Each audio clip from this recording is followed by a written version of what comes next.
सांगितले की तुमचा देव तुम्हाला पाहायचा असेल तर चला माझ्या समवेत. मग पाहिलात का? त्या भांडणातून तुमचा देव नाहीसा झाला, तो तुमच्यावर रागावून आला. असं जर वाटत असेल तर असं मनातही घेऊ नका, कारण माझा राग तुम्हा दोघांवरही नाहीये. तर मी संधी शोधत होतो आणि ती संधी मला मिळाली, आणि म्हणूनच तुमच्या भांडणातून तो देव आता इथं स्थिर झालाय. तो तुझा का वैकुंठीचा नारायण नाही राहिला, किंवा पद्मावती तुझा श्रीनिवासही मी नाही राहिलो. मी जो आता इथं आलोय तो व्यंकटेश अर्थात तिरुपती बालाजी. म्हणूनच आता मी इथं स्थिर होऊन माझ्या भक्तांचं रक्षण करणार आहे. पण हे लक्ष्मी, तुला राग आला का? हिच्याशी मी लग्न केलं म्हणून तू रागावलीस.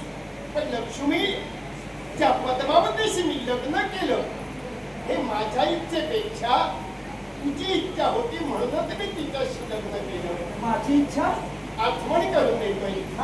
माझा 7वा अवतार राम अवतार. हो. आणि ते माझ्या राम अवतारात माझी धर्मपत्नी सीता म्हणून आली. घडलं काय? ज्यावेळी त्या माझ्या राम अवतारात तू साथ देण्यासाठी आली, त्यावेळी पद्मावती कोण होती माहितीये का? वेदवती म्हणून ती त्यावेळी जन्माला आली होती. आणि त्या वेदवतीला माझा ध्यास लागला, माझ्या भक्तीत होती. आणि एक दिवस घडलं काय? तर ज्यावेळी वेदवती भक्ती करत होती त्यावेळी लंकाधीश रावणाची नजर हिच्याकडे गेली. रावण आसक्त झाला त्या सौंदर्यावर, हिला मिळवण्याचा प्रयत्न करू लागला. त्याच वेळी हिनं जाणीलं की रावण त्यावेळी आपल्यावर आसक्त झाला. म्हणून त्यावेळी रावणाला तिनं सांगितलं की रावणा, मी तुझी कधीच होणार नाही, पण तुझ्यापासून रक्षण होण्यासाठी मी आता अग्निदुडी घेणार.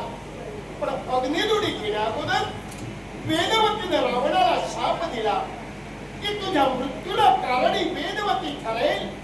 हा शाप देऊन तिने अग्निदुडी घेतली. घडलं काय?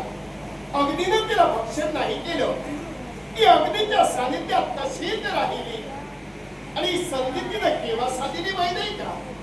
ज्यावेळी आपण वनवासाला जात असताना श्रेष्ठांच्या आज्ञेनं सीते तू अग्नीत प्रवेश केला, ही संधी तिनं साधली. आणि ज्यावेळी तू अग्नीत गेलीस त्यावेळी तुझी छाया बनून ही वर आली. आणि तिला घेऊन मी वनवासाला गेलो. रावणानं हरण केलं सीतेत, पण ती खरी सीता नव्हती, तरी वेदवती होती. कारण हिचा शाप खरा ठरायला हवा होता, आणि अखेर तो शाप खरा ठरला. राम रावण युद्ध झालं. त्या युद्धात रावण मारला गेला. आणि आनंदानं पुन्हा अयोध्येला मी जात असताना या वेदवतीनं म्हणजे तुझी ती छाया बनून आली. तिनं अग्निदुडी घेतली आणि त्यावेळी खरी सीता तू बाहेर आलीस. घडलेलं सगळं तुला ज्यावेळी कळलं त्यावेळी तू मला सांगितलंस ना की वेदवतीमुळे मी वाचले. मग त्या वेदवतीची इच्छा तुम्हाला पूर्णच करावी लागेल. पण तो माझा अवतार एक पत्नी एक वचनी होता. आणि म्हणूनच लक्ष्मी तुझी इच्छा आणि तिची इच्छा पूर्ण करण्यासाठी श्रीनिवास मी झालो. आणि ती वेदवती पद्मावती म्हणून जन्माला आली. आणि म्हणूनच मला तिच्याशी लग्न करावं लागलं. हे तुझ्या इच्छेसाठीच करावं लागलं. आमच्या मनाचं समाधान झालं, तुझ्याही मनाचं समाधान झाले. देवा, मनाचं समाधान झालं, पण एक शंका अशी कोणती? देवा, ज्या आईची लग्न करण्यासाठी कुबेराकडून धन घेतलं होतं, कर्ज पाहिलं. अरे ते कर्ज घेतलं. आता हीच तर ती सुरुवात आहे.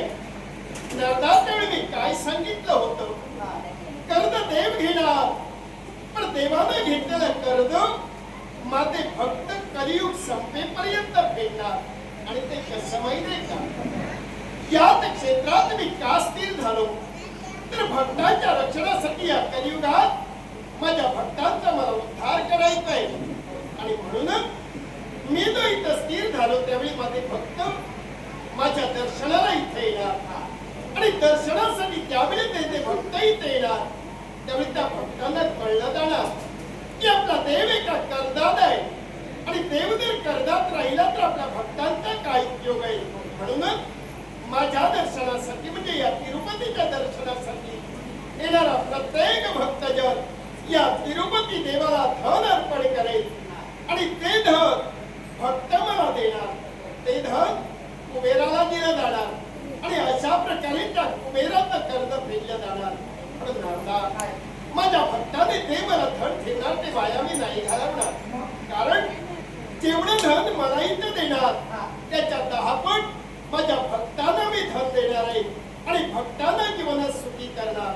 एवढंच नाही नामदा, तर वारुळात असताना ज्या गायीवर आघात झाला त्यावेळी तो माझ्या मस्तकावर झाला, पण माझे काही केस त्याच्यात तुटले. ज्यावेळी माझी भक्तीने दृश्य पाहणार की आपल्या देवाचे केस नाहीये, तिला वाईट वाटलं आणि म्हणूनच आपले केस या देवाला ते इथं देणार. त्या क्षणापासून या तिरुपती क्षेत्रात येणारा प्रत्येक भाविक भक्तजन देवाला कर्जातून मुक्त करण्यासाठी धन आणि आपले केस या तिरुपती क्षेत्रात देऊन तो भक्त आपापल्या सदनी जाईल. पण लक्ष्मी, तुझंही महत्व राहणार. कारण इथे येणारा माझा भक्त ज्यावेळी माझं दर्शन घेणार, मला मुक्त करणार आणि मुक्त केल्यानंतर करवीर प्रांत म्हणजे आता तर कोल्हापूर, त्या कोल्हापुरात तू स्थिर झाली आहेस. त्या कोल्हापुरात माझा भक्त येणार, तुझं दर्शन घेऊनच आपापल्या घरी जाईल आणि तो भाविक भक्तजन माझ्या दर्शनासाठी येईल, माझं नामस्मरण करेल. त्या माझ्या प्रत्येक भक्ताच्या जीवनात हा देव तिरुपती बालाजी सुखाची प्राप्ती करून देणार.